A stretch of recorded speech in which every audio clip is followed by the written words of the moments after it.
right, good morning, everyone. Good morning. All right. Before we start our meeting this morning, I'd like to make some opening remarks. First, I want to extend a special thanks to the Evanston City Council members and my fellow Evanstonians for participating in this important and time-sensitive gathering. I recognize the short and inopportune time frame under which this meeting was called, and appreciate taking the time to ensure that Evanston continues to be the best position to responsibly embrace and execute legislation that improves upon the well-being of our community. In light of several of our neighboring and sometimes competing communities officially opting out of the county minimum wage and sick leave ordinance, that's something you could boo to. I felt it incumbent upon my responsibilities as mayor to offer up to our own community and council an opportunity to directly discuss and address this important, time-sensitive matter that will inevitably impact our residents, businesses, and economy. The furtherance of an open, transparent, and honest government was a pillar of my campaign, and I stand by that promise today, and will do so long as I remain the mayor. To ensure that everyone very clearly understands my personal position on the minimum wage and sick leave ordinance, it's simple, and that which I have reinforced since I initiated my campaign. I will reinforce it again right now. I currently support the implementation of the Cook County ordinance.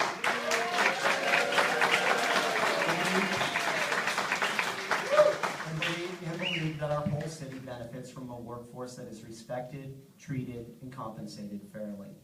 Many have unfortunately and mistakenly interpreted my call for an open and transparent dialogue on this issue as a modification to that position. That could not be further from the truth. My position currently remains as it has been, and as has been articulated many times over.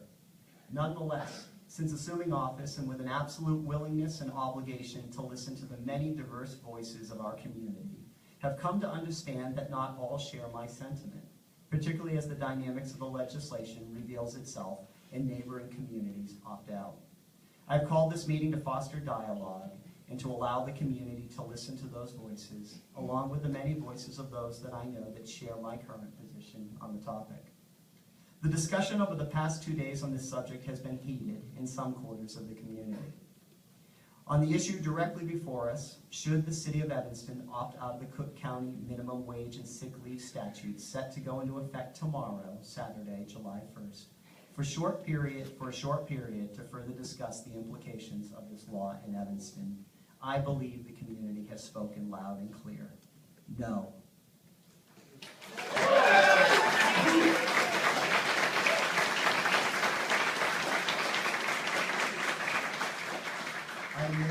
I am therefore proposing that the City Council take no action on Evanston Ordinance 66-0-17.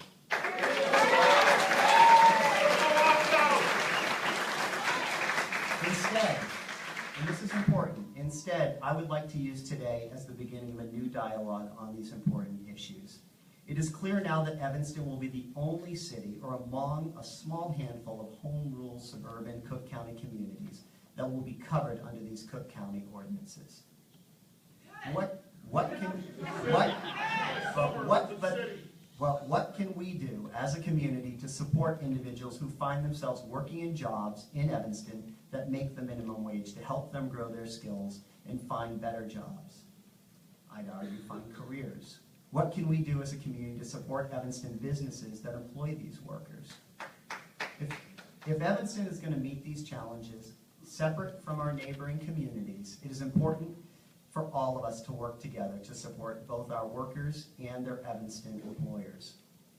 I would like to offer my colleagues on the City Council an opportunity to speak, then invite Congresswoman Jan Schakowsky and County Commissioner Larry Suffredin to the podium to make a few remarks. Then I want to open the microphone for the next 45 minutes to allow anyone to speak who has, and I stress, who has constructive, concrete ideas on how the City of Evanston and the City Council can work together to support minimum wage workers and the Evanston businesses that employ them to be successful. It is my plan to place this issue on the July 10th, 2017 City Council agenda for more discussion and the development of action steps moving forward. I welcome today's dialogue on this important issue and look forward to listening and working with all of you toward our shared goal of making Evanston a better city for all. Remember, this meeting is not an affront to democracy. This meeting is democracy.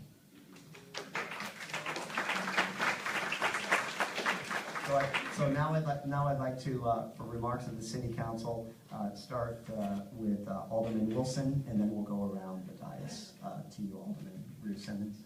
Thank you, Mayor, and thank you to everybody here and who I've heard from in the past couple of days for the engagement. It was always my intention to allow the county ordinance to take effect, and I think that was collectively the intention all along. As other communities started to, I'll call it snowball, the issue was getting more coverage, and I was hearing from people in the community different questions. Why aren't we opting in, for example? And it was apparent that businesses, individuals, and people in the community didn't fully understand what was happening.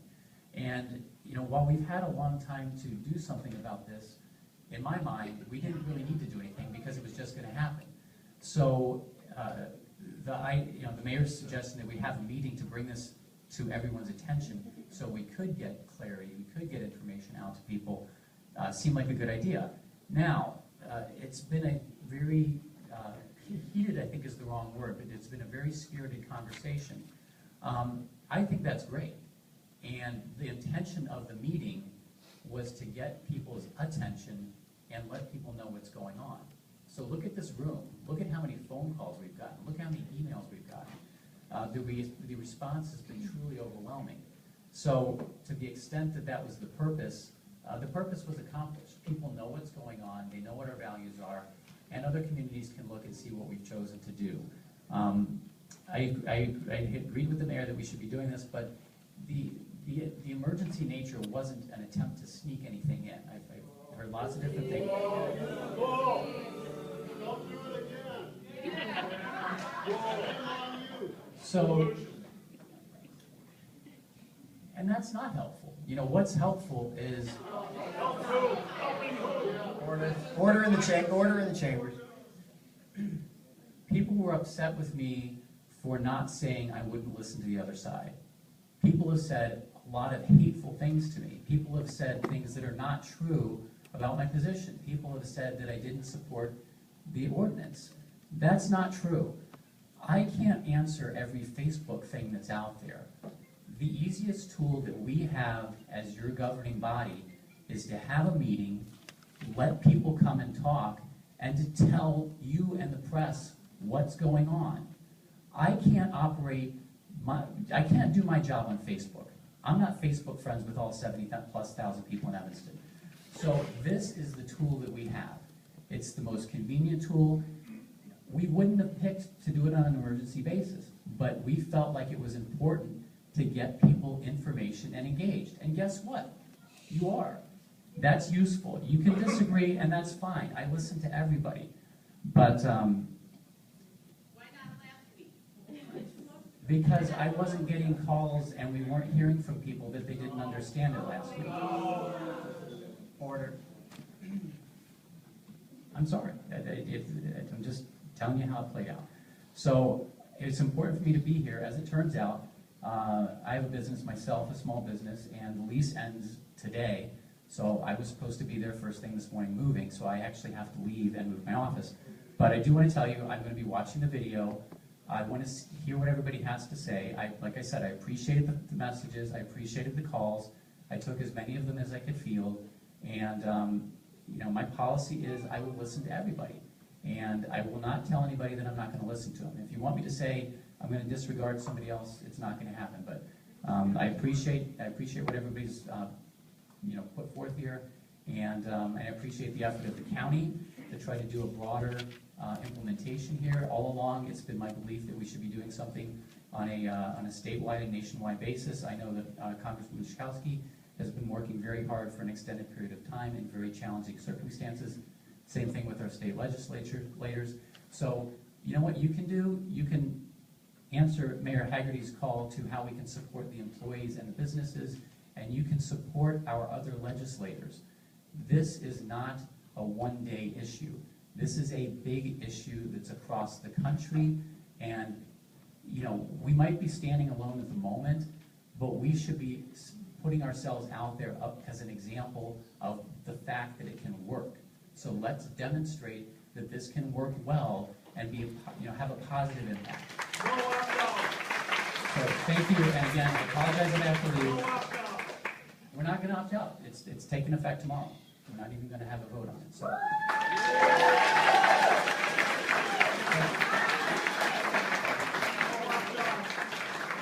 All right, everyone understands the statement that I made up front, right? So the statement was that we are not going to discuss the ordinance, okay? That was on the agenda for today, okay? So, but we are going to have some constructive dialogue with folks that have come. But before we do that, we are having any remarks from any of our aldermen. So Alderman Bruce Henry. Thank you, and thank you all for your advocacy and your attention to this important matter. I absolutely and very firmly support the minimum wage increase.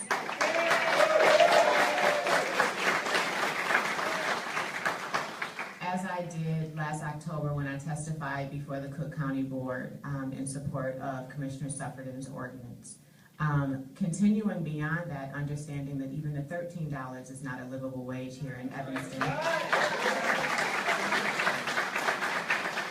My full-time work and my service is to help low-income entrepreneurs and other residents to increase their skill set and have better opportunities, working with the city to make sure that we include minority, women, and local businesses in contracting and procurement opportunities, and focusing on this as my full-time work. So I'm excited that Evanston is owning up to everything that we say that we are, that we will not be opting out, and thank you all for coming.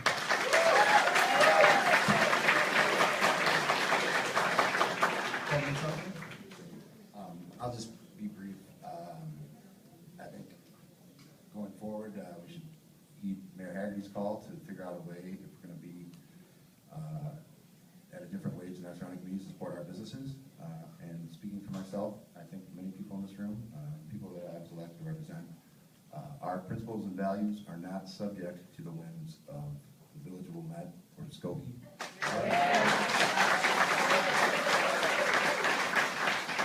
The city of Evanston should be a leader, not a follower, and going forward, I intend to keep that way.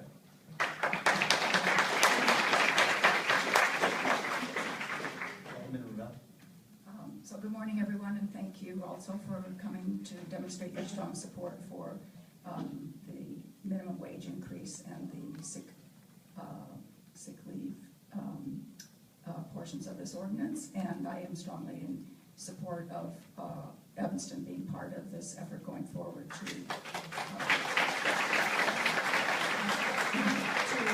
ensure that workers in Evanston are able to make a better living. I think, I know a lot of people were caught by surprise that we were having this meeting today and feel that it's perhaps should have happened earlier or perhaps was unnecessary, but I am glad we are having this conversation. It's brought a lot of attention to the issue in general and for Evanston in particular, and I think it's an opportunity for us in Evanston to send a really strong message to the greater Chicagoland and to those communities who have opted out of the ordinance, and then also to Oak Park, that it's going to be making its decision later today, to say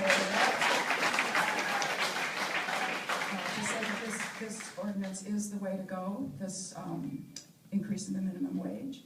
I've found it really interesting. I know probably a lot of you read the article that was in the Chicago Tribune a couple of days ago that seemed to indicate, based on a report from Seattle, that this increasing the minimum wage had negative impacts on workers, and so that caused me to then read a couple of the other articles that were forwarded to us.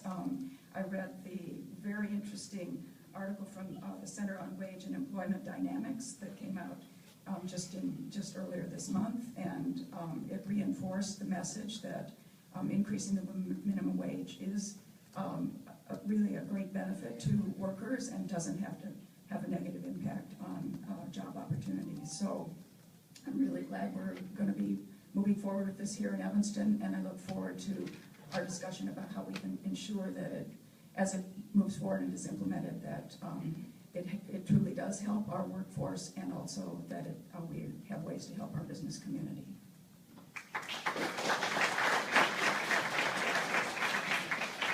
Alderman Reed? Well, I have mixed feelings about this meeting, and I felt that it should be canceled because I felt that we should opt in, and by canceling the meeting, we would have opted in.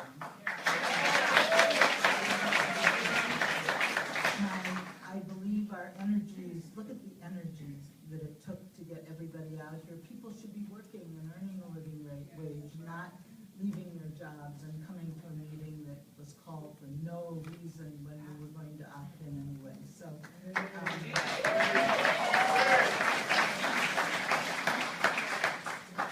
Let's go higher. I think we can still do that. We could still do that as a community, as a matter of fact. I just don't understand why lately we, like the Harley Clark, with this issue, we force people to advocate and to spend so much energy on an issue. It tires people out and it wears them out. Let's just start doing things as opposed to, taking all this time away from other more important things. So let's get on with it. Let's all go home, go back to work. Let's get on with it.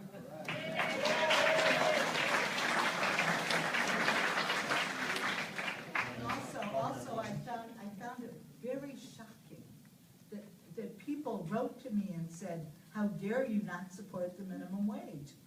Me? I mean, my mother was a union steward. Alderman Fleming. So, very briefly, I just want to echo to thank you all for coming. Despite what you had to do to get here, I had to move things myself to get here, but here we are. So let's have the conversation. What I will say, to clarify, and I was telling, I think, somebody this, that I work in perception, because that's what rules people. A lot of people don't look at reality. They don't read they don't know the facts. We see that with our elected official in Washington. So I deal in perception because that's where most people actually can hear you. But I do want to try to extend our brains to some facts here. So even with us opting in, there's some things that we need to address in Evanston. So if we look at our unemployment rates, which I did this morning, based on the 2015 numbers, our unemployment rate for our Black community is 14.1%. For our white community, it's 5.5%. For our Latino community, it's 7.7%. We have over 5,000 Evanston residents with no health insurance. We have over 8,000 households that make under $35,000 a year. Our median income for a household for white residents is $86,000. For Black residents, it's $43,000. So I'm glad you all are here. I'm glad we're opting in. $10 is not enough, but we need to be real with ourselves here in Evanston. We need to talk about the racial and socioeconomic disparities we have. We need to stop rallying and being reactive. We need to participate. We need to hold our elected officials, including myself, responsible for things we say in council meeting, for things we say on the street, for commitments we make to you, at whatever time it is, because you elected us.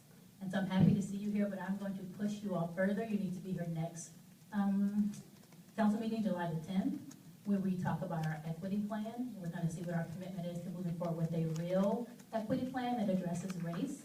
We can't act like race does not exist in Evanston. I know we all live here for diversity, but if you look at where we live, we have communities that are 97% white. So let's stop talking about the diversity and let's move past and get some real equity here. I'm also going to implore you all. To come on July 5th. So at 5 o'clock, we're talking about equity. And then whenever our city council meeting comes up, we're going to look at some estimated budget numbers. Our city manager has some concerns. We live in the state of Illinois, so we don't have to talk about our budgetary concerns. So he is graciously going to put together some budget numbers for 2018. If you really care about this community and want to see what we care about, you need to come make your voice heard when we start talking about the budget. That'll start July the 10th, and then we will roll through. Wally does a great job of having some town hall meetings about the budget, In the 9th ward, we will have a ward meeting talking about the budget, but please do not email me after the budget is passed and complain. That is not, I'm just gonna be honest with you, that's not helpful when the budget is passed. If you want to participate, if you want to make changes in community, you have to engage your elected leaders, not just at your 45-minute comment time here, but as issues come up. You can reach us all. Please don't knock on our doors, but you can email us, you can call us. We live very close. So you have to take some responsibility, and you have to make your voice heard. Sometimes you do have to rally, and I'm all about a good rally, but just participate a little earlier. And I say that because I sat there, and that's why I sit here now, because I got tired of rallying, so I decided to make some decisions. But nonetheless, I think everyone up here is up here because we do care about the community, whether you voted for us or not. And so give us the benefit of the doubt and be a little early, participate early, come on July 10th. That will show me really what our commitment is, what we're gonna do with equity and what we're gonna start talking about with our budget. So let's start that on July the 10th. Thank you.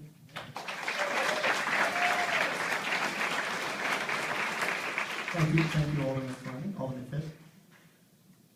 Thank you, Mr. Mayor. First of all, I want to apologize to all of you for asking you to come out today and taking time from your own lives and your jobs and your families to come here. Just as a personal aside, I know that Tom drove in from Springfield. I got up at 4 this morning, drove in from Wisconsin. Even Kelly flew in from California. We've all come because this is a really important issue to us. And to me particularly, as we deal with the issues that come to us at council and work on police issues and homelessness issues and affordable housing issues, it all comes down to jobs. It's jobs. And you can't expect to solve the big problems that we face if people aren't making a living wage. Now, and when we were all campaigning and we went to the DPOE debates, before we went to the debates, we were asked to fill out a questionnaire, and one of the questionnaires was, do you support a $15 minimum wage? And those of us who were running opposed, I think all answered those. I'm not sure everyone on the council filled those out, but I said absolutely, yes, I do. Not only did I say yes, I do, but as a former small business owner running a mom and pop store with my husband, we paid our help $15 an hour. That's still not enough. That's not enough to support a family or put a child through school. It's not enough, but it is a again, as we serve on the council, if we don't look at these problems holistically, then I don't think we're really doing our jobs. So again, thank you all for being here. You have my strong support. I appreciated all of the phone calls I got. It took me about an hour to get through them all the messages last night, but I especially appreciate the people from my ward that I heard from. It's lovely to see you all here today, but I wish it had been under different circumstances. And again, I apologize for having you losing part of your day to come here, but I hope we can continue to work on this together because we've got a long way to go. And I want to just say one little personal thing because I always have a story to tell. And that is the house that I live in Evanston, where my husband and I are very proud to be. It was actually built by the leader of the Socialist Party in 1907. And he was the leader of the International Socialist Party, the editor of the International Socialist Review in Chicago, and I swear that there's something in my house that makes an agitator. So I'm happy to stand alongside of you, and thank you all for coming. Alderman Braithwaite. Thank you, Mr. Mayor. Along with everyone else, I just want to thank you all for taking time out of your busy schedules to attend this meeting. I want to acknowledge the fact that and apologize that I didn't have an opportunity to respond to all the emails and phone calls. I want to thank Congresswoman Jan Schakowsky, State Senator Dan Biss, President Tony Winkle, Cook County Commissioner Larry Suffredin, along with the many others who reached out to me on this very important issue. I want to share my support for the mayor and his statements. I couldn't agree more of the importance of this meeting. So for those of you that took the time, as well as my fellow colleagues, I thank you. I think it is a very valuable moment in the history of Evanston, and we take advantage of it to do the necessary education, because it's going to take more than the energy and support in this July 1st in making sure that we support our local businesses. And I think it would be remiss if I didn't share it, that with this increase, we will need to support our businesses, and some of us will have to change our behavior. I think it's important to note that the increase in the wages will mean an increase in products for some, and hopefully not laying off of employees. I think it's also important that we continue to support our state legislators and as well as our federal legislators. This needs to be statewide, not just municipality by municipality, and I hope you continue to support our federal and state legislators. The last thing that I wanted to share on a good note with our committee, the MWEDE that I serve with Alderman Simmons in support of the mayor, that we're being very proactive with this, and we're looking to partner with the Chamber of Evanston. We're looking at our city local spend, and we're going to try to find ways to increase the recycling of our local dollars. So again, I just want to say thank you. I want to apologize, myself and Alderman Simmons. We have a funeral to attend at 11, so unfortunately I'll have to leave this meeting at that time. Thank you all again.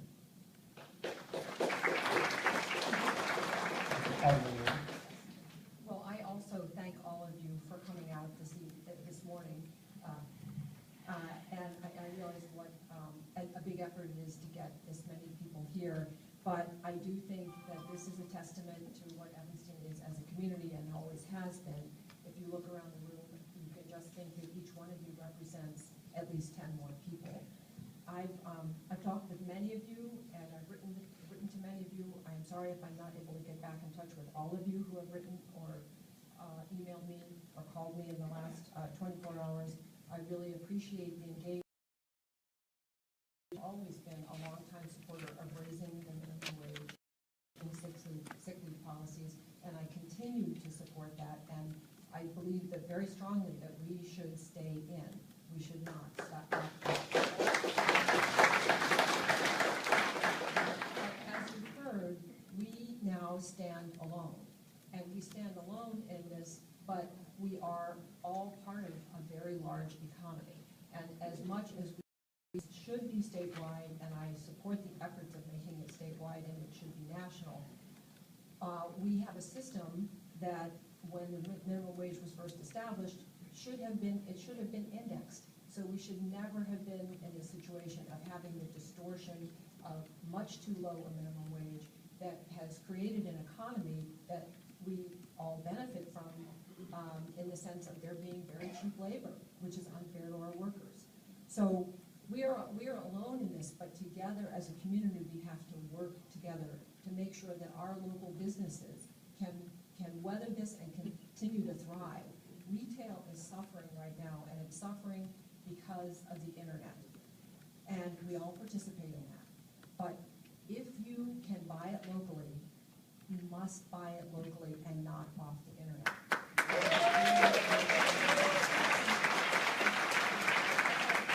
have businesses in my ward that give you the best, most personalized service and tell you what you should buy and how you should buy the product from the internet. That's not fair. And so if you can buy it in Evanston, we must buy it. That is absolutely critical. That's critical so that these workers who are earning this new minimum wage continue to have employment, and that these businesses that are now paying the minimum wage and the sick leave continue to thrive and have these employees. We all are participating in this larger economy. We've changed the playing field somewhat here in Evanston because it's our value, but we need to make sure that the other aspects of that playing field are improved for both the worker and the business. So all of us here need to spread the word that it isn't just passing this legislation, or opting in or staying in, it's all of us participating in the economy of our community that makes us thrive. The businesses that we have here do well, and we are the envy of so many other communities because of the wide array of businesses that we have. But they are struggling against the internet. And so if we want to keep Evanston the thriving economic center it is, we all must participate. And if you have to pay a little bit more to buy it here in Evanston, to me, that's worth the sacrifice, because I know the business owner, I know the people who help me with the product, and I want to continue to have a thriving business community. So all of us, that's part of the task, as Alderman Fleming said, and the mayor has said, that we all are in this together. Even though we're standing alone, and I believe that we are setting a trend. The other communities just don't realize it yet. But this is what we have to do. So all of us need to take this great activism and turn it outward into our business community. So thank you all for coming, and do continue to participate. We have hard times of budget discussions coming ahead, and we need all of the wisdom in the community to help us weather this. Thank you very much.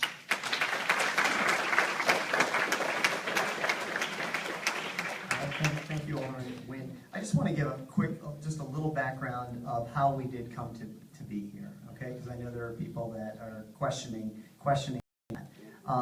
The general consensus, right, in Evanston is that people need a higher minimum wage.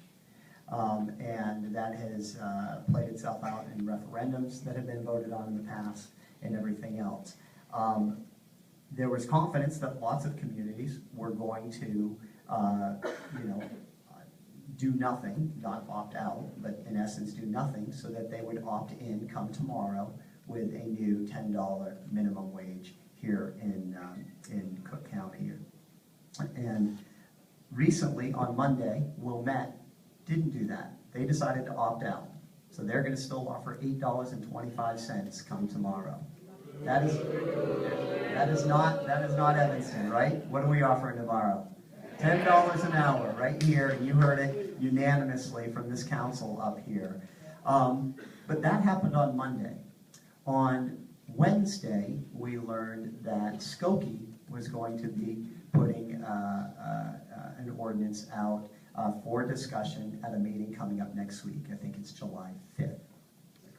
6th, excuse me. July. I'm glad you guys know that date, all right? Because we don't want to be an island. And there's a tremendous amount of advocacy and energy in this room, and that needs to be transferred to Skokie. That helps protect our businesses. You're looking for something to do? There you go. Go to Skokie and put pressure on Skokie and make sure that they understand the importance of increasing the minimum wage. And then we also learned on Wednesday that tonight at 5 o'clock, there's a similar discussion that is being had here in Oak Park, right? Another community that we sort of hold up as a sister community to Evanston, and they're having that. So hopefully the stand that Alderman took here today is one that we see happen in Oak Park tonight at 5 o'clock.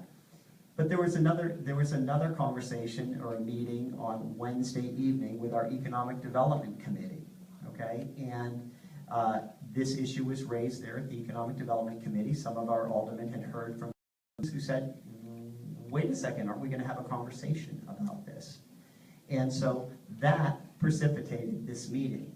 We think it's really important to practice good government in Evanston. We're all frustrated about some of the things that happen in Washington, D.C., where we don't see any citizen engagement or input. I'm thinking healthcare right now, and that makes us very angry. Well, we've done two great things today. We've reaffirmed our value of increasing the minimum wage, and we've demonstrated that good government matters here in Evanston, that we will get together and we will talk about important issues. And this one was important enough to talk about, and I hope there will be constructive ideas when we get to the citizen comment. But right now, I'm really proud to present our Congresswoman, Jan Schakowsky.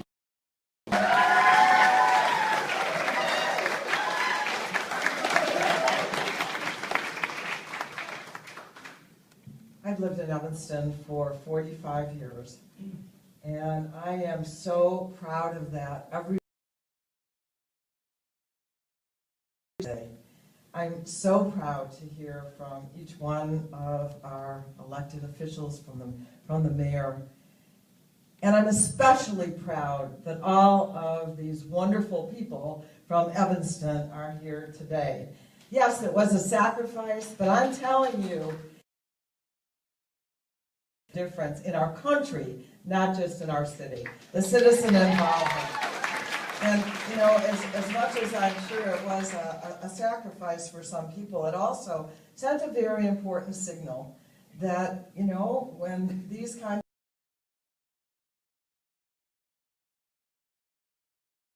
and so it's very important that everyone is here.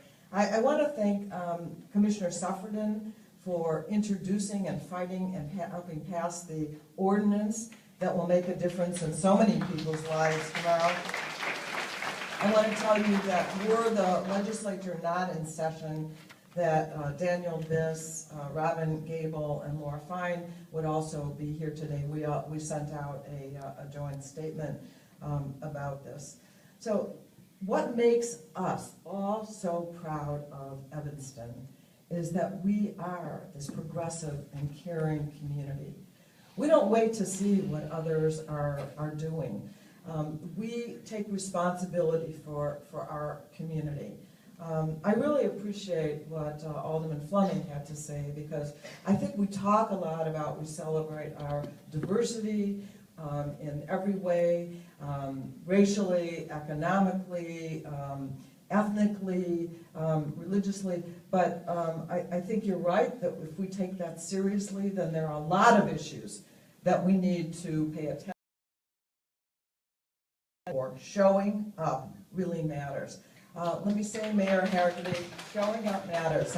And you know, yes, at the federal level, we certainly are having a problem, but I want to tell you that what is happening outside the Congress of the United States today is more important and effective than what's happening inside the Congress today.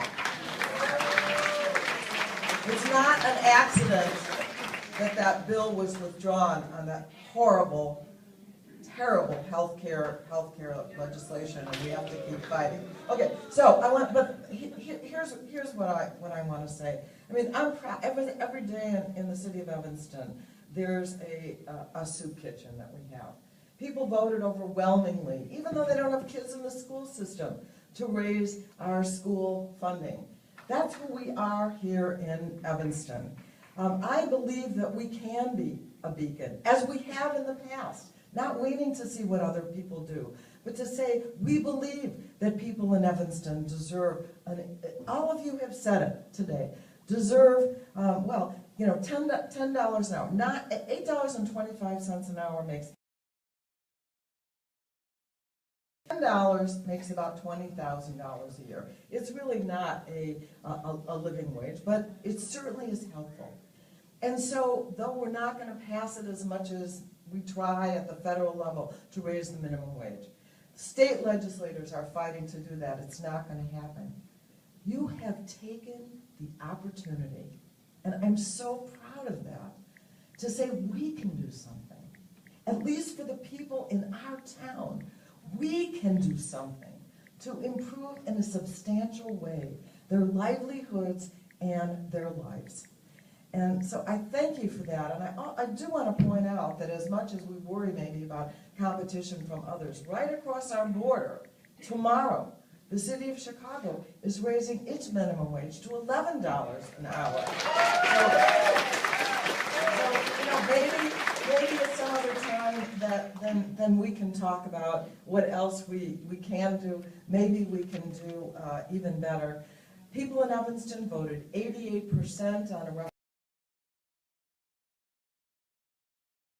to have earned paid leave. I want to make that point.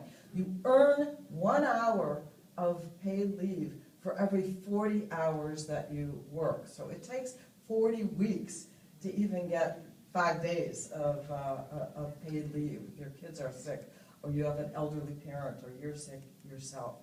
So this is a great thing. This is a great day for Evanston. I really thank you, Mayor Hagerty, for this opportunity for our aldermen to speak out. and an opportunity for us to all organize for the right thing. Thank you. Thank you, Congressman Kukowski. The next speaker is going to be Larry Sufferton, Commissioner Larry Sufferton. He knows a lot about this ordinance. Thank you, Mr. Mayor and ladies.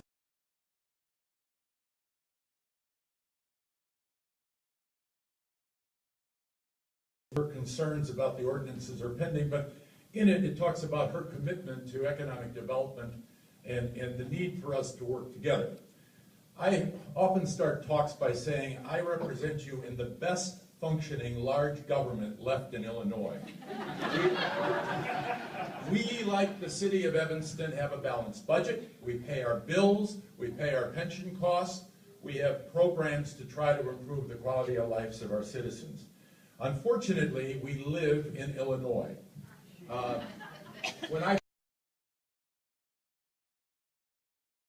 county board, I said I hoped that we would get the federal government and the state government to do something about the minimum wage.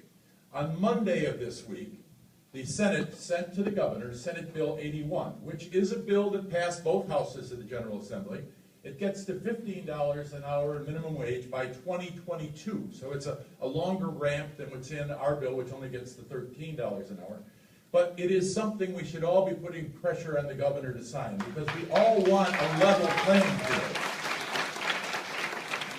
I introduced this ordinance because I was going down Howard Street one day, and I realized that on one side of the street, people were making $10.50, and on our side, they were making... Our competition, I believe, is not Wilmette, by the way. I really believe it is the city of Chicago. And the one thing I want you to realize is that when Chicago passed its minimum wage ordinance and its sick leave ordinance, the business group said, you don't have the power to do it. They've said the same things about us, but you know what? Nobody went to court because they realized they would lose in court. And after a while, the Chicagoland Chamber of Commerce realized that the Chicago businesses were getting a more stable workforce, that one was better trained, many of them educated in our schools, because I think we export more workers than we import at that level of employment. And they decided, well, we'll live with it because we're benefiting from it. Today, we're going to try to level that playing field between the minimum wage that goes in effect tomorrow. The Illinois Constitution gave us this opportunity to have this discussion today because it says you as a home rule unit and the county as the only home rule county in the state, when we have a conflict, you can have an ordinance. If the conflict is different, we'll go with your ordinance, not ours. I'm not passing a conflicting ordinance today. Both of our governments are the safety net governments of this state. We are the ones who protect people. We do it through health care primarily. You do it through the other services, especially the housing services that you provide to individual residents. One of the things that this increase in minimum wage will do is it will give people more money to, one, be able to pay what that affordable rent should be, because all the studies show you can't make it at $8.25 an hour, and it will help in our system people make the co-pays that are necessary under many of the health care plans that are out there. I thank you for the opportunity to be here, and I thank this community. We are very fortunate to live in a community where participatory democracy is not just a phrase, it is action. And while people may disagree with us, it is a respectful discussion. I just talked with Jim Schermerhorn, who's the president of the Evanston Chamber of Commerce, and Jan and I and the other state officials often appear before that on things we can do to improve the quality of business climate here in Evanston. Thank you. Thank you. All right, so here's what we're going to do. We're going to give ourselves 45 minutes. City manager, if we can keep track of that. And the next 45 minutes is for anyone who wants to come to the microphone up here. And I stress, okay, anyone who wants to speak and has something constructive, creative ideas on how the city council can work to support minimum wage workers in Evanston businesses that employ them all to be successful. Okay, that is the nature of the framework in which we're having this discussion. Commissioner Suffredin is still around. Congresswoman Schakowsky is still here. They will be hearing any of these constructive ideas. I would also encourage, look, while the vast, certainly majority of people in this room feel really, really positive, myself included, about what this council has just agreed to and that we're opting in tomorrow, there are some concerns out there, and our job is to try and best address those concerns. So if there are people that have come, if there are folks that have come to this meeting and have some of those concerns, I would encourage you to come up and express those. And I would ask everyone in the audience to be very, very respectful of folks that are coming up and talking about these concerns. Thank you. Linda, why don't you come up? And then if you come up to the mic, if you could just announce yourself so everyone knows who you are. Thank you. Good morning. I'm Linda Larkin, Executive Director of... I'm here today just to represent the people that are chamber members, the businesses that are chamber members. That said, most of our chamber members are already paying above minimum wage here in Evanston. That said, we do have chamber members that are being adversely affected within their business structure because of the increase. They are having to cut benefits.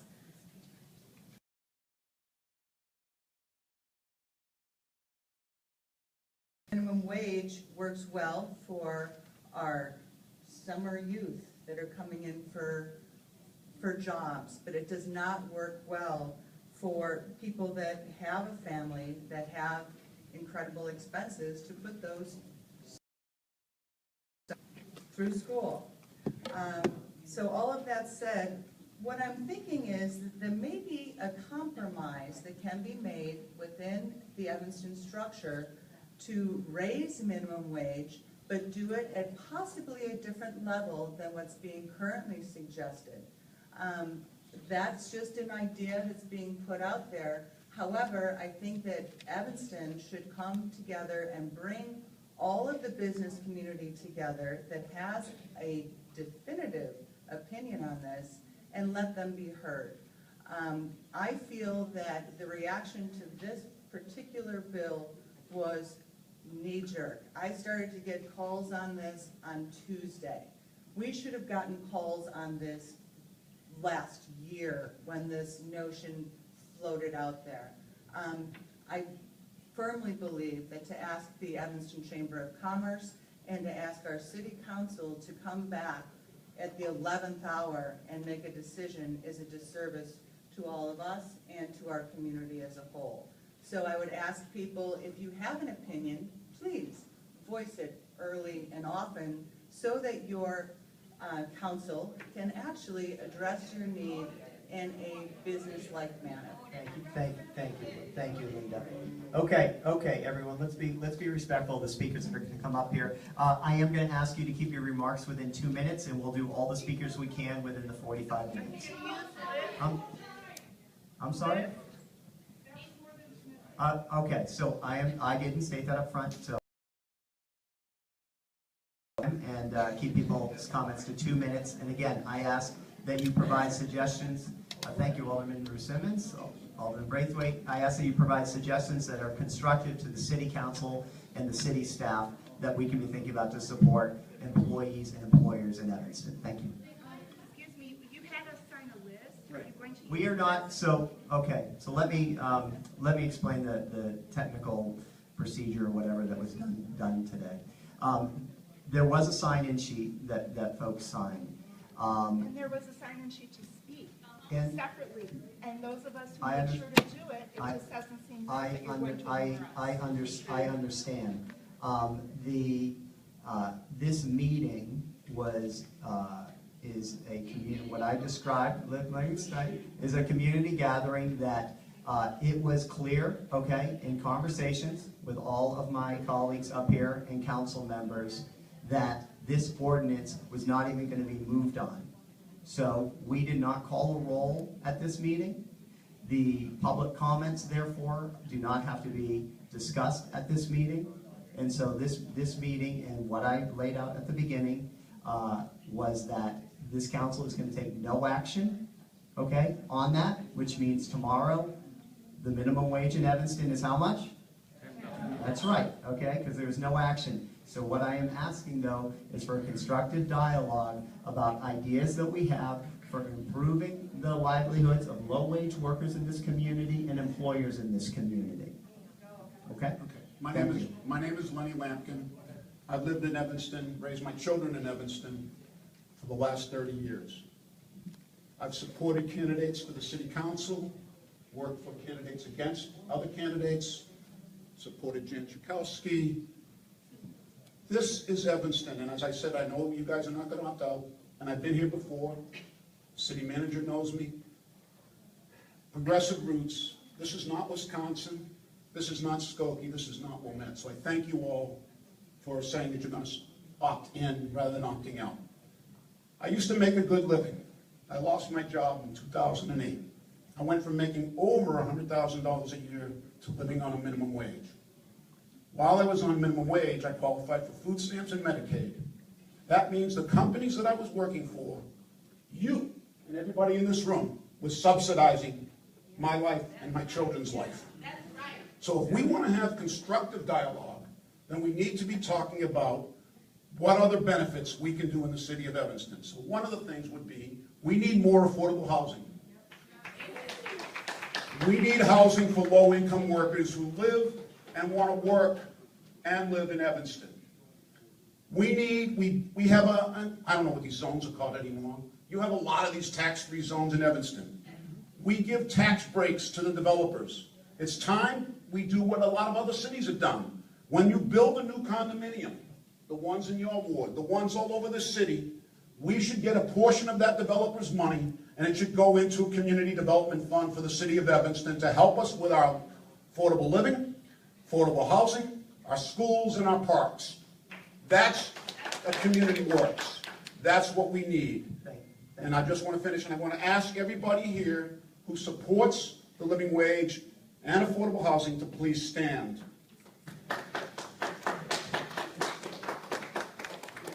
There's also, I'm going to do this. There's a young man. Your time's up. I know, but I want to invite a young man up here who lives and works in Evanston and lives on a minimum wage. Because I think it's important that the city council here. Let's. You know what? There's somebody next in line, Lenny. He's in line. Let him speak. He's in line. He's in line. Let him speak. That's all. Good morning, student council. My name is Carlos Patino. I live in Evanston, and I work for McDonald's.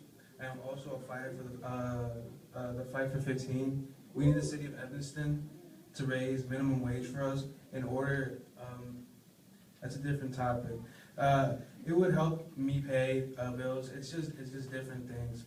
You don't pay attention to any of this. I don't see any, and it helps me save money. Thank you. Thank you. Thank you. Next up. And again, if you can just, yep.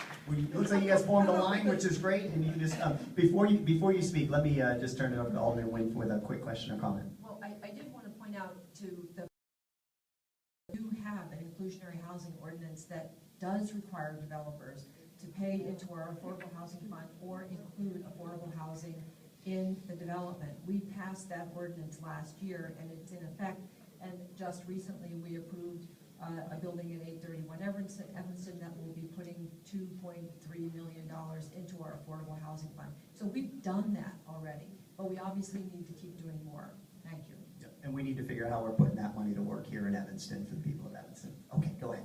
Hi, my name is Rosemary Nielsen. I thank you for unanimously supporting the ordinance in Chicago or in Cook County and leading the way, having Evanston lead the way. And I appreciate what you said about what can we do for action. And I quickly thought about what I could do. And I am doing one little thing. I chose not to join Amazon Prime so that I could take that extra $100 and use it to support my local businesses, especially the people. Thank you for that. I appreciate that there's some constructive ideas up here, everyone. Thank you. Next up. My name is Michelle Oxman. I'm a newcomer to Evanston. I've only lived here 15 years. I'm close behind you with 18.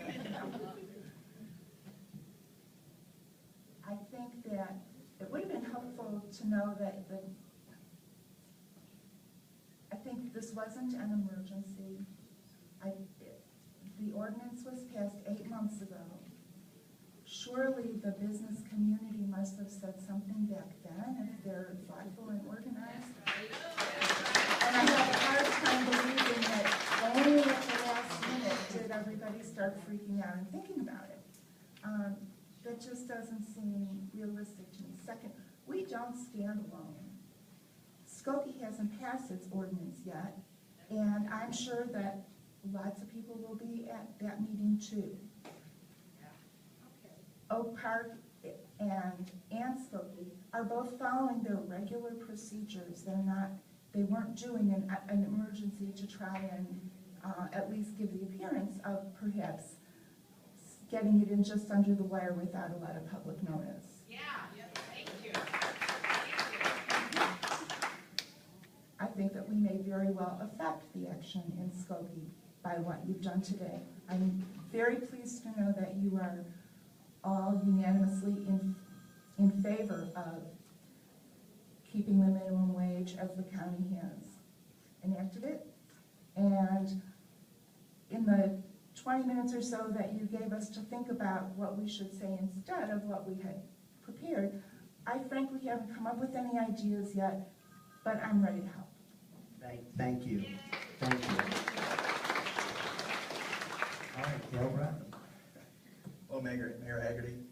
I'm Dale Bradley. I've owned a business in Evanston for 28 years.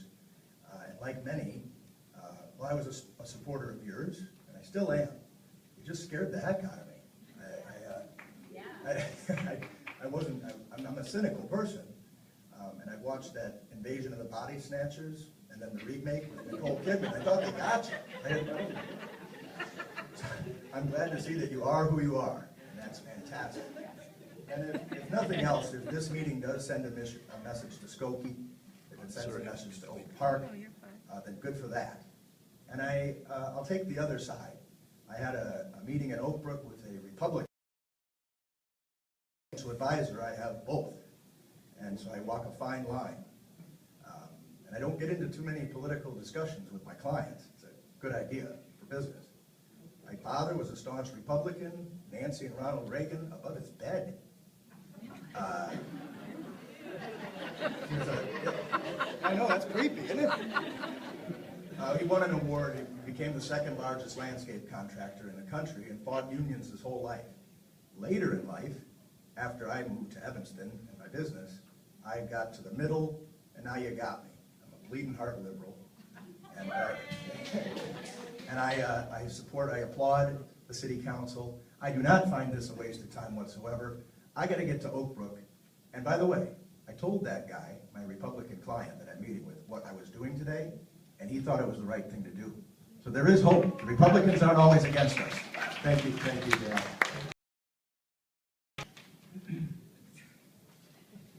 My name is Margaret Nelson. I am a low-income senior citizen, artist, and activist living in the 5th Ward.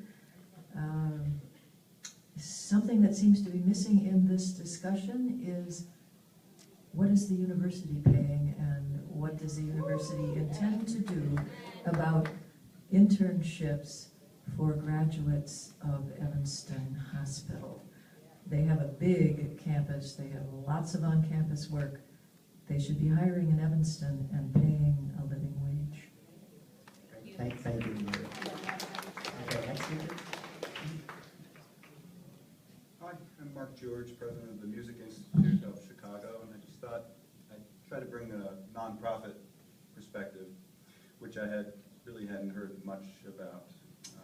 So we're community-based, nonprofit music school, very proudly headquartered in Evanston, and we don't take we really can't take any official positions on these things, but we do vote with our feet. And in our school, well above minimum wage, we have great health benefits and retirement benefits, and we just introduced a paid medical leave program. So, yeah. And frankly, these things are why we're a little bit more expensive than our competitors and who don't do that stuff but are very quiet about it. The problem I had with this ordinance was the timing, and I think the lack of thought of how it affects not-for-profits. We did those benefits because of long-range planning. So this was in the middle of a fiscal year and really difficult for us to implement. And the other thing is we're pretty unusual in that we have about 60 full-time employees and 150 part-time teachers who have this mosaic of schedules all throughout the year. So it's really an accounting nightmare to keep track of all this. Having said that, we're of course going to do it, and we're going to we're over and above right now, and we'll continue to do that. But I just echo what many of the council or aldermen said. Please support Evanston businesses, and don't forget Evanston not-for-profits as well. Thank you. Thank you. Okay, next speaker. Hi, my name is Joyce Rusbicki. I'm a homeowner here and a union worker. And the t-shirt I'm working, I created something where I take the wealth of the perennials in what I call the burbs, and I'm supposed to be on the south side planting. And we're reestablishing a garden in Englewood. At this time, of course, I support a living wage, but also too, in our union contracts, there is a progression that just needs to be looked at. I do support small business owners, but the other thing that's hitting the small business owner is a sugar tax. So they're getting, we wrote to Mr. Sefferdin's office that it should have been like New York City, 1 penny per item, not ounces. I possibly have union brothers and sisters at the bottling company. This is going to affect their business. I have now small business that's getting rid of their soda product because the whole thing is so unproductive. So it's the timing of the wage, the soda tax, and also too about this affordable housing. I'd like to address you, Ms. Wynn. They can opt out with a fine. So the fine needs to be $100,000. Right, so just so everybody's clear on that, thank you, because you can opt out, so you're not putting affordable housing in the new development, let's say. So when I made that comment earlier about the council's committed to trying to figure out and develop a strategy and work with the community on how we can best use that money that goes in there, right? Because we do get some HUD CDBG money. In fact, the federal government just re-upped it for this new year. Plus, we've got $2.4 million from the new development, I think at 831 that's going in, and an additional money as developments come online may go in there. But they're not opting out. I agree with you. We should have them build right in the development. We would like to do that. They can make a sizable payment per unit. They have to make a sizable payment per unit if they don't build it in there. So that's how we're getting the 2.8. We have more to do. We can have a whole discussion on affordable housing. We have more to do there, no doubt. And it's always great to work with Ms. Fleming. So Thank you. Okay. All right, Caesar. But, Mayor, Excuse me for 1 second, Caesar. I want to clarify one thing on the affordable housing issue. There is no fine. You either build the units in the building. I wish you were back here. You either build the units in your building, or you pay in lieu of doing that. There is no fine. You do neither of those, you do not build your building. There's no fine. Thank you, Alderman. Thank you. All right, Caesar. My name is Caesar Mayer, and I'm a resident of Evanston. I have 2 little girls here. Go to Washington School. I also own a sketchbook brewing company with only 3 years in the business, almost 3 years to say. We're very proud to employ, for our size, a large number of employees, going 10, 11, with 2 openings. And when it comes to paying the minimum wage, we are beyond that. We've built our business around that. The community having good people. I need great talent to make great product. Melissa Wynn mentioned the internet. I feel like if people know what they're buying, if they know that the quality is better, they will walk and they will pay more. We noticed that. We did increase our prices not so long ago to support the people that we hire. And maybe one person said something. So I think as businesses go, there is a way out. It's not. I do not feel even a little bit of remorse if they say they can't stay in business because of what they should be paying the people that make their product and produce the services.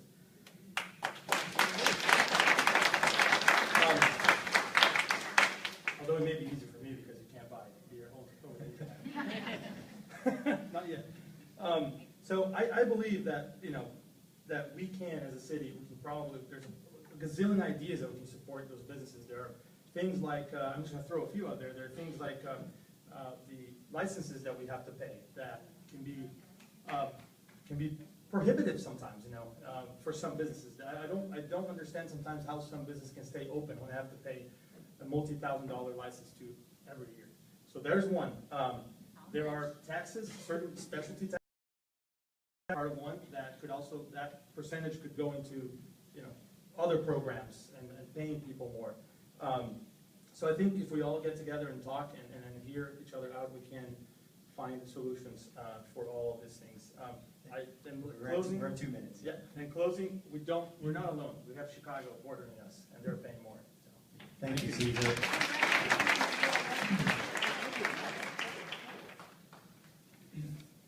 My name is Christopher Kruger. I've lived at 2022 Dodge Avenue for the past 18 years. I'm licensed to practice law in the states of Illinois and Wisconsin. I have a master's degree in industrial relations. Prior to my formal education, I was a factory worker in neighboring Morton Grove, Illinois. I was the president of the United Auto Workers Local 890. And when I hear a discussion about business interests, I have to put it in context. And I have to put it in the context that for the past 36 or 37 years, business interests have pretty much had their way with all branches of government and at all levels of government. And that when I hear the small business argument against minimum wage, interestingly, I hear it raised by, in the interest of Walmart, in the interest of McDonald's, in the interest of corporations that have their presence here. So if there's small business people, Evanston's a great place. Small businesses are going to thrive in Evanston. If we double from $8 to $16, small business is going to thrive in Evanston. So let's dispose of that. So I think we need to put it in context. What is the effect? You know, being 63 years old, it doesn't make you smart. It just means you've seen a couple things. And what I've seen democracy in the workplace. I've seen where people vote to say, how much are you going to pay us? And if we don't like it, we walk. And if we like it, everything goes well. So we've had a period where business interests have had their way. There's been labor comparative peace. What has been the fruits of this business interest over 37 years? 10 more seconds. We have 7 times the prison population. We have opioid addiction and overdose. We have people being murdered within 2 blocks of my house in the city of Evanston. We have human trafficking. This is a result of a low-wage environment. So when you go somewhere, something works, it's called efficiency wages. You get what you pay for. The more you pay, the better worker you get. People are going to leave Old Orchard. People are going to leave Wilmette and come here and work in Evanston. Thank you. Thank you. Hello, my name is Eamon Kelly. I'm the chair of the Democratic Party of Evanston. We were among the grassroots organizations that reached out to many of you in the audience and asked you to come and asked you to express your views to our older people about this ordinance. And I just want to thank you so much. I mean, the showing that our community has put forward is tremendous. And I want to thank the council, each and every one of you, and as a body, it is a really remarkable statement that you resisted the wave and that you did it unanimously. And I commit to you that I personally, the Democratic Party of Evanston, will work to push back, expand the living wage in other communities, and expand living wage countywide, expand living wage statewide, and I would ask everybody in the audience to help in that effort. So thank you very much. Thank you.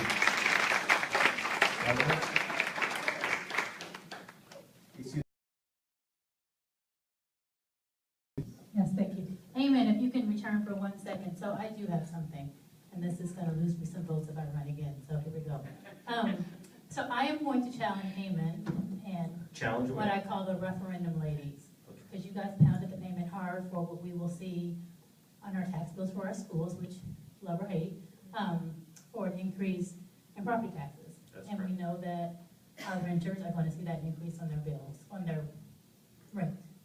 And so I challenge those, I'll say women, because that's who I mostly saw, who are not here, that they get involved, they shop in Evanston, they make sure they're doing what they can to make sure people are not laid off, because some of those same renters are now going to be our $10 an hour workers. So I want that same enthusiasm here at the council, at the business meeting, whatever we do next, to make sure that this happens in Evanston, and we don't lose jobs and we don't lose workers. Well, it is true, I was one of the people who with a group helped lead the referendum, which was another moment recently that I would have been incredibly proud of our community. And I agree with you that all of us to work to make sure that the impact of that referendum doesn't mean that people have to leave our community, because our community is special in part because of its economic, racial, and ethnic diversity. And we're going to have to work hard to keep it that way. Thank you. Thank you. Elliot. Thank you. My name is Elliot Sation. I'm active with two organizations that have been very involved in this whole struggle. One is the People's Lobby that worked with Larry Suffredin, and I've been working actively with the justice team of the Open Communities organization, which has tried to make the various villages on the North Shore more open to all the people who work and live there, and paying a decent wage to people who work in your community is one way to welcome them. Now, you asked for some suggestions. I'm going to give a real quick run through it. Affordable housing is your #1 priority. That would make a lot of difference for people who are working low-wage jobs. Number 2, another issue that's coming up, on-demand scheduling that many big companies require of their employees and threaten to fire them if they don't show up. There are communities that are beginning to deal with this issue. We could deal with that here. We could also catch up with the Chicago minimum wage if we wanted. We have home rule powers, we could do that. I don't know whether the city will be giving subsidies as they did in the past to attract businesses here, but in the past generally they did not ask for commitments on the employment side. And when we canvassed, we found a lot of people said, why don't they give priority to people who live in Evanston when they advertise their jobs? One place that did it was Valley, and they've apparently done very well. So that's another thing. I think it was Robin or Cicely mentioned there are lots of programs in the city to help to provide opportunities to learn about entrepreneurial skills, other kinds of life skills and economic skills. Do we make sure that people who work here know about those programs, are invited to come, and it's made possible for them to attend them? We certainly could be doing that. Finally, if you're really concerned today about making sure that Skokie does not opt out, we're going to be phone banking nearby, and if anybody wants to come and talk to me, I'll tell you where to go. It's going to be very simple, but it will help us, and it also will show that our community is concerned about other areas around. So thanks very much. Thank you.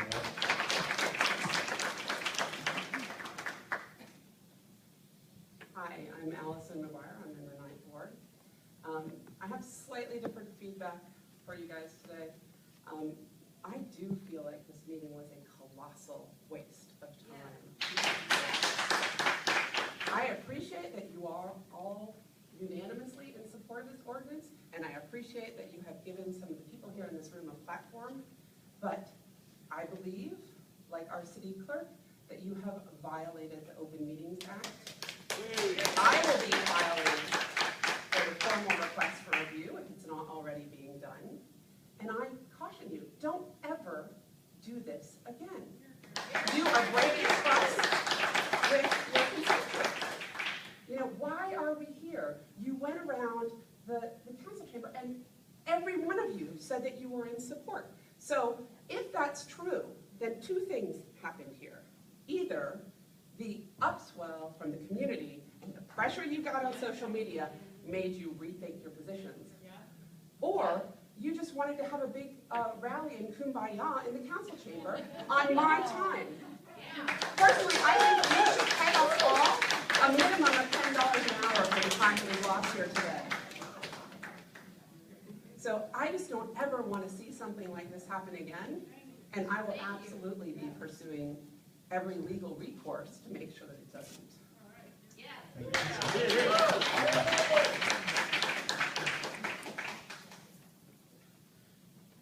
morning. My name is Melissa Blunt. I'm a licensed clinical psychologist and I think an emerging artist in the community. I just want to echo what Alderperson Fleming said, and to be mindful of how we have the most vulnerable people that we're thinking about when you talk about $10 an hour. And $10 is just not enough. We are always asking our most vulnerable constituents to wait, and to piecemeal their existence. And that is just disgusting behavior. And so I want to say, Mayor Hagerty, I think that it was really frightening for most people, and like the woman who just spoke, to hear you all at election time say that you were going to vote for 15 and then have this discussion now just seems really as if it's disingenuous. The other thing I want to say to you all is you talked about action items. We've all heard about affordability, but what about making it affordable for businesses to exist? Caesar of Sketchbook talked about the licensing and that kind of thing. The rents on Central Street for business owners, the rents on Main Dempster, that area. We have tons of storefronts that are sitting empty because landlords are so greedy that they want these extraordinary, exorbitant rents, and it prohibits people from starting businesses. So I think if you could brainstorm with some of these landowners about their rents, that would be one thing you could do. And to think about how all of the people who live here in Evanston, my husband and I, we both are working people. We can't afford to buy a house here in Evanston. That is shameful. I don't want to live in a tiny studio. I know, I know, Raleigh. So I know that we, have these tiny units, but that's not realistic for a family to live and exist in. So I want you to be more compassionate, more considerate, and more thoughtful when you're talking about what you really want Evanston to look like, because what you say and what really happens, there's a big, big disparity between those two things.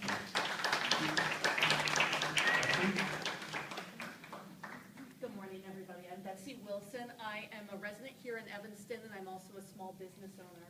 You want to speak a little closer to the mic so people on TV can Certainly, hear you? is that better? Or you can move it down, whatever's comfortable. I'm a small business owner, and I echo, or I couldn't possibly top what Melissa has said about the need to support our vulnerable communities here in Evanston. And I'm so glad to see that we're all supporting the increase in the minimum wage. I would also like to express my dismay at the way this meeting has been conducted. I think the manner in which it was called was illegal. And I specifically want to call out City Clerk Reed for his leadership on this issue.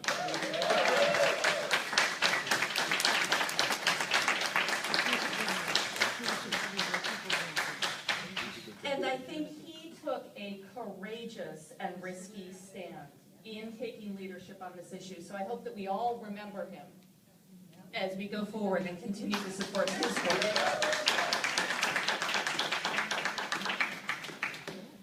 I'm glad of the outcome. I'm not confident that it would have been the same if we were not all here. Thank you. Thank you. Alex?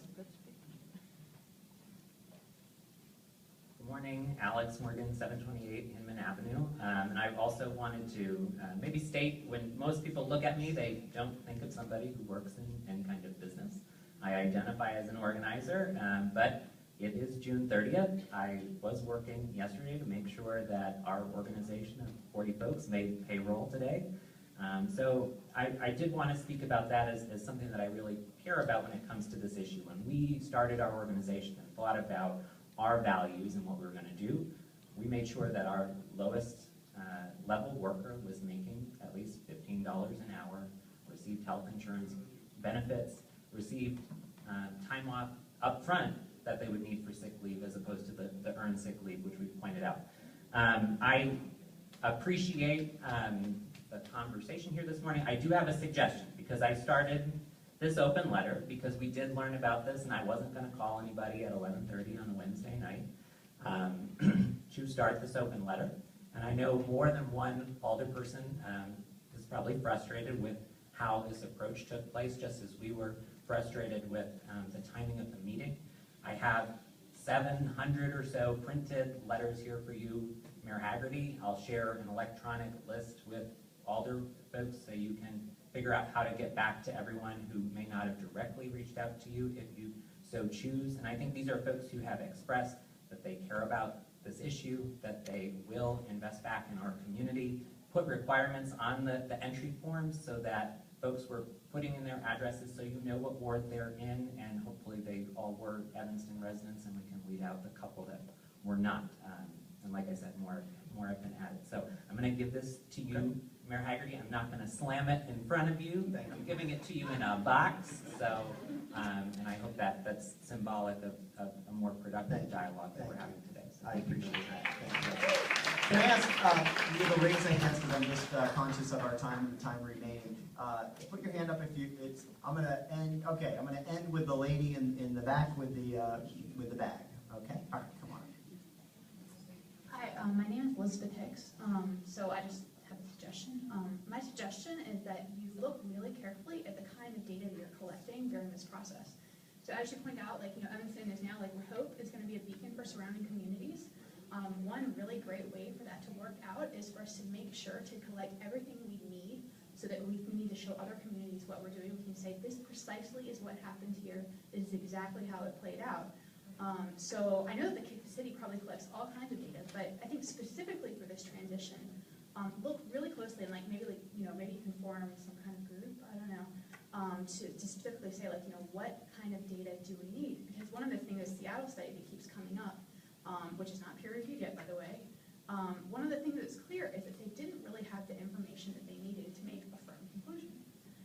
So I think it would be really great if Evanston, over the next few years, has enough information to make a firm conclusion. Thank you. Thank you. Great suggestion. Thank you. Good morning. Reverend Brett Morty of the Unitarian Church of Evanston.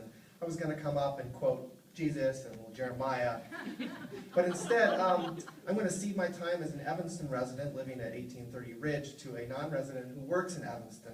I understand that I'm able to do that, so I'd like to introduce Jesse, who's asked to say a few words. Terrific. Thank you. Welcome, Jesse. Thank you so much for having me. My name is Jessie Gauger-Corrali. I am a local 134 journeyman electrician.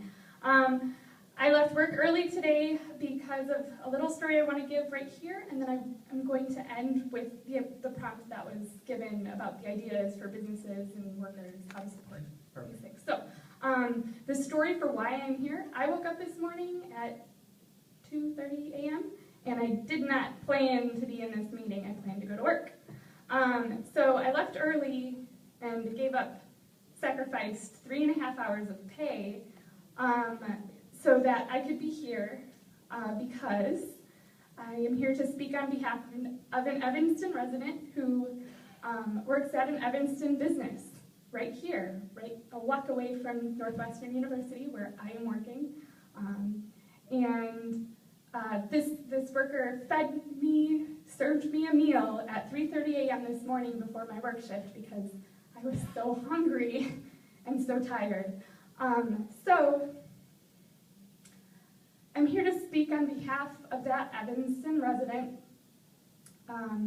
who, also important to note, I've heard discussion about this during this meeting. There is a racial justice element.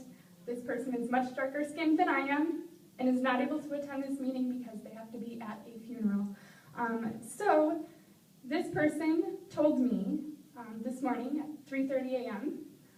That they were doing the shift manager's responsibilities without getting the shift management pay.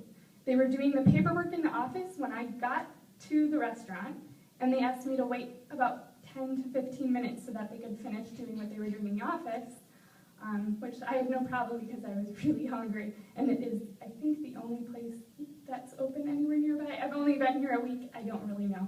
You need to wrap up in like 15 seconds. Oh, I will do my best. So they work the overnight shift, and they are homeless. Their family is homeless.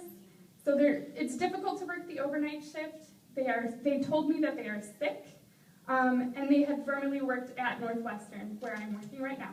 So I don't know what that low-wage worker, who should be standing in my position here right now, would suggest for what was suggested for the ideas, but these are mine. So support for workers would include a living wage, benefits, universal health care, and access to union rights. That's what gives me this good job. Affordable, ADA accessible housing, this equity meeting that I heard about, there's gonna be good work that's gonna happen there. That needs to be supported by this entire group here. And then sick pay, that's gonna help the worker because they're gonna get better faster and be able to get back to work. That person that was sick feeding me would not have been sick, potentially getting me sick and making me lose money because I don't get sick pay in our contract. Thank you. The business would, the workers would be able to, those same workers spend money at local businesses, right? So there would be better retention for the workers because when people are financially and socially supported by their employer, they're gonna stick around more. Sick pay would keep those germs at home so that your business I just have to be respectful. would lose I less need to be time. respectful, but I think you've got a good list there. Living wages, benefits, universal health care, union rights, housing, equity. And it all made it into the minutes, so Thank you. you guys will be able to discuss. Thank you so much. All right, next up.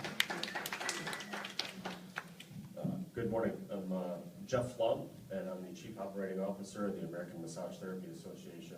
We have our national headquarters here in Evanston on 500 Davis.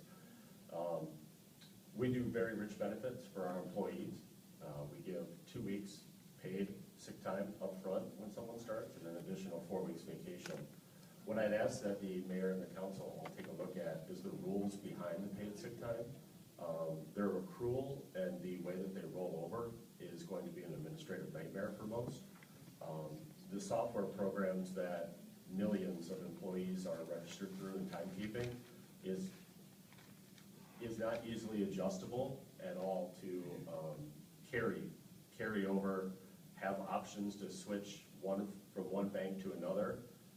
And for us, it's actually going to be a reduction in benefits for our employees because of the FMLA requirement, and that portion of it is going to be more restrictive. So it's actually a step backwards for more progressive employers here in Evanston. So I would urge the mayor and the council just to take a look at those rules. We are all in favor of at least 5 days of sick time. You know, I think it could be as easily as just give it up front, use it or lose it for a year. So I'd ask that all representatives take a closer look at that because it's going to be a compliance issue moving forward. I appreciate you guys having the meeting here today. I know that the original ordinance rolled out, I think, in October, but the final rules actually weren't in place until June 16th. So I don't think that's something that's been said here, but it has been a changing game over the last month. So it's not like it came out of the blue. Well, it kind of did in the last couple of weeks. So I appreciate you giving us a chance to have our voices here and go over the 45 minutes a little bit. So thank you all. You bet. Thank you, Jeff. All right, and our last public speaker. Hi, Mayor. Like you, I come from public health. My name is Karen Heffernan, and I spend about 40% of my time in advocacy. And like a lot of testifying against Governor on the ACA, we did pass something recently. What we want to ask you, Mayor, is I'm going to apologize because a lot of people haven't done this yet. I am from the academic community, and we're not given enough. I will testify, I do not think Northwestern's giving enough. So my question to you is maybe we could set up a volunteer group. We've been at your youth council, for instance, where we can help Oakton, and we can have our Office of Engagement at Northwestern, and we can look at our training sites. We want to let you know that we're seeing things in rural communities that Evanston could look at. For instance, we bus some of our students, so we could bus more of our students to Oakton, and we could use more of our people. There is a book, and I think it refers to some of our problems we're dealing with here, and it's called Disciplined Minds. What it means is, Disciplined Minds. What it means is, some of us in academia are not giving back enough, and I will attest to you that we're not. And Harvard's been taken to task on this, as has the University of Chicago. So I will apologize for that community, and I think we should be volunteering more. I suggest that all division chiefs at the university, at Northwestern University, be committed to this, and I think they could help us a lot.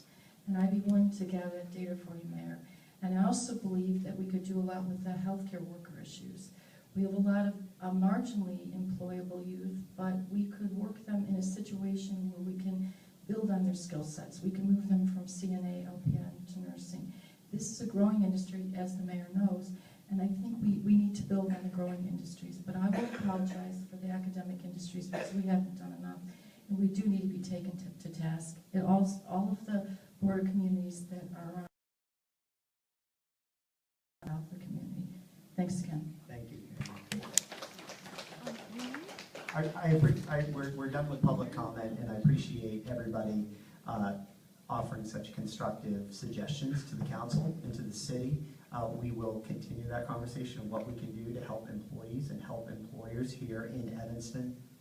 I know some people are frustrated about this meeting. I think this meeting was a great day for Evanston. I think this meeting affirmed our values. I think this meeting said that public discourse matters in Evanston, and I think that all of the folks that showed up here in the conversation that we had here, we are going to see some good things possibly happen in Skokie and in Oak Park. Let's go out there and do it. Thank you, everybody. This meeting's adjourned.